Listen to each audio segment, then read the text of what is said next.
Hvala vam što ste u ovolikom broju danas ovde i što možemo da pokažemo kako mi sportisti možemo da promenimo svet i da učinimo da naša budućnost bude bolja, zdravija i snažnija.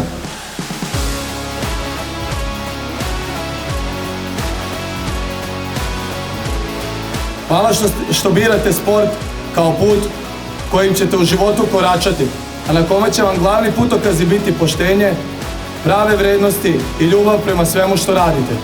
Ne mora svako od vas da postane svetski i olimpijski šampion, ali svako može da izraste u zdravog, poštenog, odgovornog i zadovoljnog čoveka. Želim vam da nikad ne odustajete i da znate da se uvek pamti ustajanje posle pada i da je najvažnije nastaviti jače i hrabrije. Verujem u vas i verujem da ćete biti naš ponos u godinama koje dolaze.